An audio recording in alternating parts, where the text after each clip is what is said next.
नमस्कार दोस्तों। आज के इस वीडियो में हम बात करेंगे डायमेंशंस एंड डायमेंशनल फॉर्मूला की, और उसके बाद कुछ एग्जांपल्स की हेल्प से हम ये देखेंगे कि किस तरह से हम डिफरेंट फिजिकल क्वांटिटीज का डायमेंशनल फॉर्मूला कैलकुलेट कर सकते हैं। तो आइए स्टार्ट करते हैं dimensions and dimensional formula. Last video में हमने एसआई यूनिट सिस्टम के बारे में डिटेल में बात की थी, और हमें मालूम है कि एसआई यूनिट सिस्टम में 7 फंडामेंटल क्वांटिटीज हैं। These 7 fundamental quantities can be considered as the 7 dimensions of the physical world, which are denoted with square bracket. इस टेबल में आप देख सकते हैं कि हमारे पास 7 फंडामेंटल क्वांटिटीज हैं और उनके करस्पॉन्डिंग डायमेंशंस लिखे गए हैं। लेंथ को letter capital L within square bracket हम रिप्रेजेंट करते हैं। इसी तरह मास को capital M within square bracket, time को कैपिटल टी, इलेक्ट्रिक करंट को कैपिटल ए, टेम्परेचर को के, ल्यूमिनस इंटेंसिटी को स्मॉल सी डी और अमाउंट ऑफ सब्सटेंस को mole within square bracket हम रिप्रेजेंट करते हैं। अब बात करते हैं डायमेंशनल फॉर्मूला है क्या।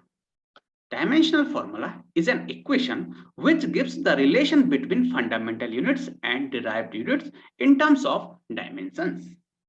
तो आइए डायमेंशनल फॉर्मूला को समझने के लिए हम एक सिंपल एग्जांपल यानी कि एरिया ऑफ ए रेक्टेंगुलर का डायमेंशनल फॉर्मूला कैलकुलेट करने की कोशिश करते हैं। तो area of a rectangular is equal to length into breadth. Length का जो डायमेंशन है उसको हम कैपिटल एल से रिप्रेजेंट करते हैं। ब्रेथ का जो डायमेंशन है उसको भी हम कैपिटल एल से रिप्रेजेंट करते हैं, क्योंकि ब्रेथ भी एक तरह से लेंथ ही है। तो इट मींस हम यहाँ पे लिख सकते हैं capital L into L is equal to L square और एल स्क्वायर। तो इसका मतलब ये हुआ कि एल स्क्वायर चाहे आप इस तरीके से लिखें या यहाँ पे इस तरीके से लिखें, ये दोनों एरिया का डायमेंशनल फॉर्मूला रिप्रेजेंट कर रहा है। अब इस डायमेंशनल फॉर्मूले को हम एक और तरीके से भी सोच सकते हैं। यहां पे आप देख रहे हैं सिर्फ लेंथ एल स्क्वायर यहां पे प्रेजेंट है। इट मींस लेंथ का 2 डायमेंशन यहां पे प्रेजेंट है। और अगर हम बात करें यहां पे मास की या टाइम की, तो मास और टाइम यहां एब्सेंट है। तो it means area is independent of mass and time. So we can say that area possesses 0 dimension in mass, और हम इसको लिख सकते हैं स्क्वायर ब्रैकेट के अंदर m to the power 0 and 0 dimension in time। इसको भी हम लिख सकते हैं स्क्वायर ब्रैकेट के अंदर t to the power 0 and 2 dimensions in length। इसको हम लिख रहे हैं l स्क्वायर से। तो अब हम नए तरीके से डायमेंशनल फॉर्मूला लिख सकते हैं। तो डायमेंशनल फॉर्मूला होगा स्क्वायर ब्रैकेट के अंदर m to the power 0, t to the power 0 and l square। तो this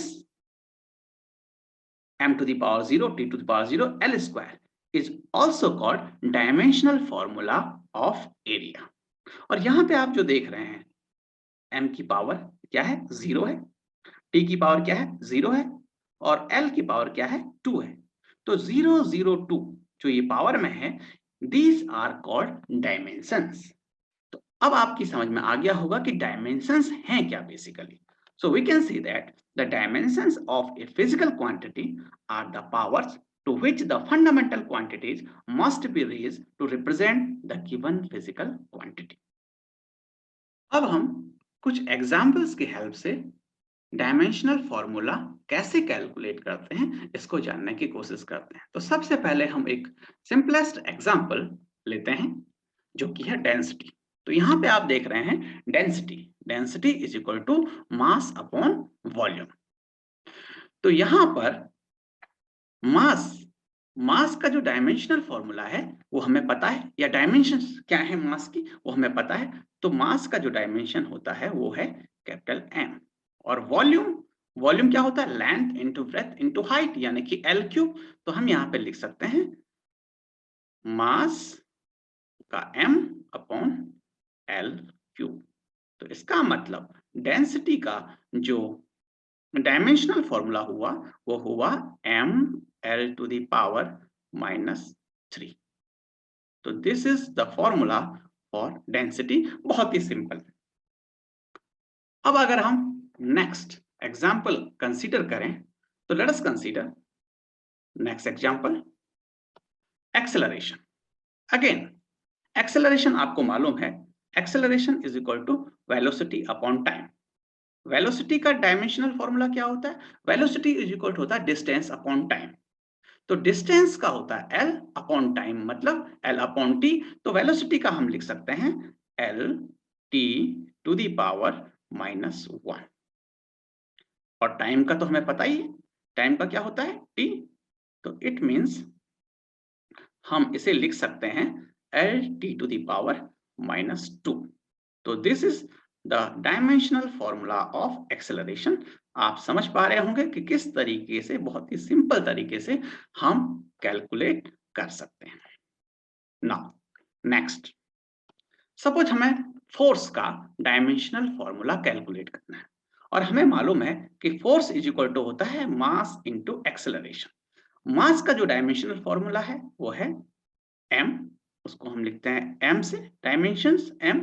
और एक्सेलरेशन का जो डायमेंशनल फॉर्मूला है अभी हमने जस्ट कैलकुलेट किया, उसे हम लिखते हैं L T to the power -2।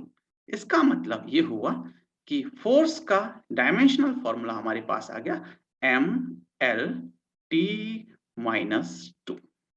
तो ये आपका फोर्स का डायमेंशनल फॉर्मूला हो गया। इसी तरीके से हम कैलकुलेट कर सकते हैं वर्क या एनर्जी का डायमेंशनल फॉर्मूला। तो वर्क या एनर्जी के डायमेंशनल फॉर्मूले के लिए हमें क्या कंसीडर करना होगा? आपने यहाँ पे देखा work is equal to force into displacement. Force का डायमेंशनल फॉर्मूला जस्ट हमने अभी कैलकुलेट किया और वो था m l t to the power -2, right. और डिस्प्लेसमेंट यानी कि लेंथ, और लेंथ का डायमेंशन है l। तो इसका मतलब ये फॉर्मूला बन गया वर्क या एनर्जी का dimensional formula m l square t -2। तो इस तरीके से आप वर्क या एनर्जी का डायमेंशनल फॉर्मूला कैलकुलेट कर सकते हैं। आइए नेक्स्ट एग्जांपल पे चलें। प्रेशर। अगर आपको प्रेशर का डायमेंशनल फॉर्मूला कैलकुलेट करना है तो प्रेशर इज इक्वल टू होता है फोर्स अपॉन एरिया। फोर्स का जस्ट आपने अभी कैलकुलेट किया था और फोर्स का था mlt टू द पावर -2। तो इसका मतलब हम यहाँ पे डायरेक्ट फोर्स का डायमेंशनल फॉर्मूला लिख सकते हैं, वो है mlt टू द पावर -2। और जो एरिया है, एरिया का डायमेंशनल फॉर्मूला होता है L square, L into L हमें मालूम है एल स्क्वायर। तो इसका मतलब ये जो फॉर्मूला हो गया प्रेशर का आपका m l to the power -1 and t to the power -2। ये आपका प्रेशर का डायमेंशनल फॉर्मूला हो गया। इस तरीके से सिंपल वे में आपको कैलकुलेट करना है। ओके, फिर हम एक नेक्स्ट एग्जांपल, एक और एग्जांपल हम देखते हैं, वो है सरफेस टेंशन। अगर आपको सरफेस टेंशन का डायमेंशनल फॉर्मूला कैलकुलेट करना है तो उसके लिए आपको पता है कि surface tension is equal to होता है फोर्स अपॉन लेंथ। तो फोर्स का आपको डायमेंशनल फॉर्मूला पता होना चाहिए। तो फोर्स का डायमेंशनल फॉर्मूला होता है m l t to the power -2। और लेंथ का आपको पता ही है डायमेंशन क्या होती है, l, उसको हम रिप्रेजेंट करते हैं l से। तो इसका मतलब आपका सरफेस टेंशन का जो आपका डायमेंशनल फॉर्मूला हुआ वो हुआ m t to the power -2, क्योंकि l से l कैंसिल आउट हो जाएगा। तो m t to the power -2 ये हुआ सरफेस टेंशन का फॉर्मूला। अब एक और क्वांटिटी का हम डायमेंशनल फॉर्मूला कैलकुलेट करने की कोशिश करते हैं, वो है इम्पल्स। तो इम्पल्स का क्या है? इम्पल्स इज इक्वल टू होता है फोर्स इनटू टाइम। और फोर्स का आपको पता है, फोर्स का है m l t -2, ये फोर्स का है। टाइम का आपको पता है डायमेंशन, कैसे रिप्रेजेंट करते हैं? t से। तो इसका मतलब हमारे पास जो इम्पल्स का डायमेंशनल फॉर्मूला निकल के आया वो हुआ m l T to the power -1, क्योंकि यहाँ पे क्या है -2 है और इधर क्या है टी टू दी पावर 1, तो ये हो गया ml T to the power -1। तो ये सरफेस टेंशन का, ये आपका इम्पल्स का डायमेंशनल फॉर्मूला कैलकुलेट आपने कर लिया। अब बात करते हैं एंगुलर वेलोसिटी। तो angular velocity is equal to होता है angle upon time. It means हमें एंगल का डायमेंशनल फॉर्मूला चाहिए और टाइम का। तो angle is a dimensionless quantity. Why? Because angle is equal to arc upon radius, और आर्क का जो डायमेंशनल फॉर्मूला होगा वो हम लिखेंगे L, क्योंकि लेंथ के टर्म में हम रिप्रेजेंट करेंगे, और रेडियस का भी L। It means this is going to be dimensionless, means 1। तो यहां पे इसका मतलब ये हुआ कि एंगुलर वेलोसिटी का जो डायमेंशनल फॉर्मूला होगा वो सिर्फ टाइम पे डिपेंड करेगा। यहाँ पे है 1 अपॉन टाइम, यानी कि ये हो जाएगा T इनवर्स। तो this is the dimensional formula of angular velocity. इसी तरीके से अब हम नेक्स्ट क्वांटिटी एंगुलर मोमेंटम के बारे में बात करते हैं। Angular momentum P is equal to होता है mvr, mass into velocity into radius. Mass का जो डायमेंशनल रिप्रेजेंटेशन है उसको हम लिखते हैं कैपिटल M से। वेलोसिटी का डायमेंशनल फॉर्मूला है lt -1, और रेडियस को हम लेंथ के टर्म में लिखते हैं यानी कि L। तो ये डायमेंशनल फॉर्मूला हो गया आपका m L square t -1। So this is the dimensional formula of angular momentum। अब बात करते हैं नेक्स्ट फिजिकल क्वांटिटी की, ग्रेविटेशनल कांस्टेंट।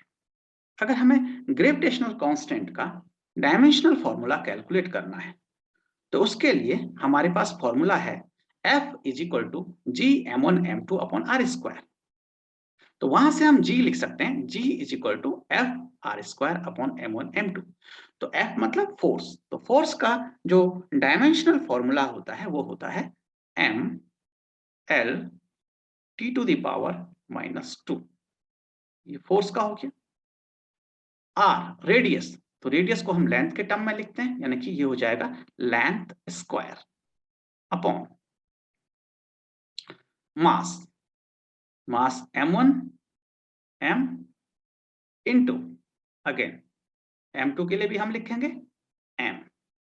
तो इट मींस ग्रेविटेशनल कांस्टेंट का फॉर्मूला, डायमेंशनल फॉर्मूला जो होगा वो होगा m to the power -1 l cube and t to the power -2।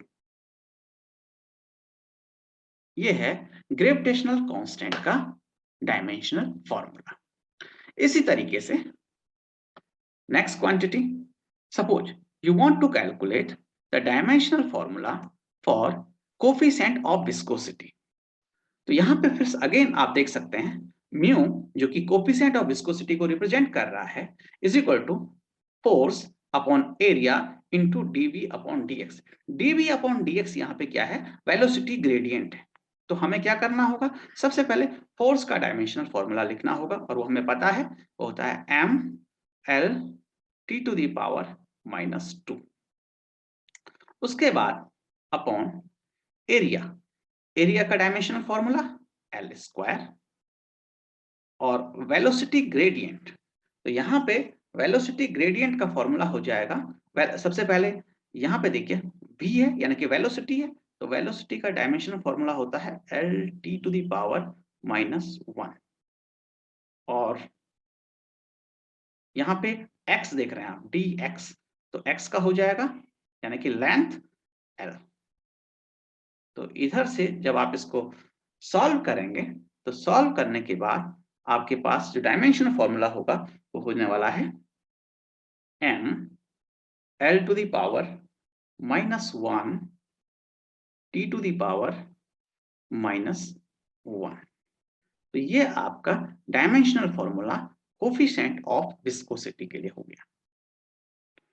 Next physical quantity के बारे में बात करते हैं। तो नेक्स्ट क्वांटिटी हमारे पास स्पेसिफिक हीट। अगर हमें स्पेसिफिक हीट का डायमेंशनल फॉर्मूला कैलकुलेट करना तो क्या करना होगा?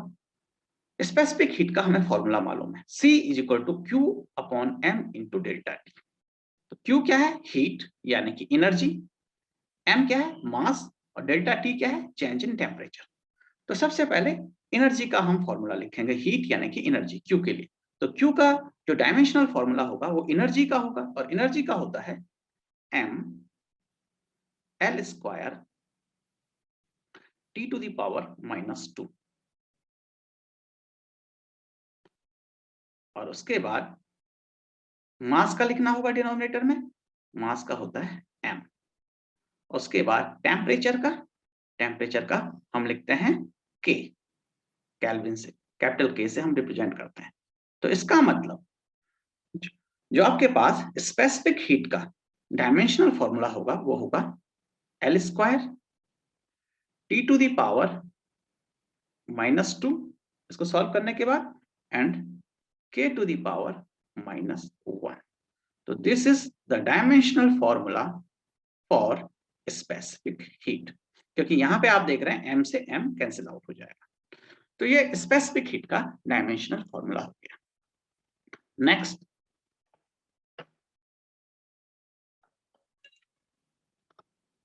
कोफिशिएंट ऑफ थर्मल कंडक्टिविटी, जिसको हम KTH से रिप्रेजेंट करते हैं। तो यहां पे आप देख सकते हैं KTH, जो फॉर्मूला है KTH का वो है Q यानी कि हीट इंटू डेल्टा X यानी कि length upon A area into delta T यानी कि temperature, change in temperature, small t क्या है? टाइम है। तो इसका मतलब इसका डायमेंशनल फॉर्मूला होगा, सबसे पहले हमें हीट या एनर्जी का लिखना होगा। तो हीट का होगा m L² T to the power -2। उसके बाद हमें डेल्टा X यानी कि लेंथ के लिए लिखना होगा, वो होगा कैपिटल L। और उसके बाद एरिया का होगा L²। चेंज इन टेम्परेचर का होता है K यानी कि केल्विन के टर्म में हम लिखते हैं। और उसके बाद है T, स्मॉल t मतलब टाइम, तो टाइम को हम T से लिखते हैं। तो अगर आप इसको सॉल्व करें तो सॉल्व करने के बाद आपके पास जो फॉर्मूला आने वाला है वो है m L T to the power -3 and K to the power -1। तो this is the dimensional formula for coefficient of thermal conductivity, और वो है gas constant R। Gas constant R हमें एक रिलेशन मालूम है PV = nRT, और उससे हम बहुत आसानी से गैस कांस्टेंट R की वैल्यू कैलकुलेट कर सकते हैं। And R = PV/NT। P pressure को रिप्रेजेंट कर रहा, V वॉल्यूम को, N number of moles, T temperature. तो R का अगर हमें डायमेंशनल फॉर्मूला लिखना हो तो उसके लिए हमें सबसे पहले प्रेशर का डायमेंशनल फॉर्मूला लिखना होगा। तो प्रेशर का डायमेंशनल फॉर्मूला होगा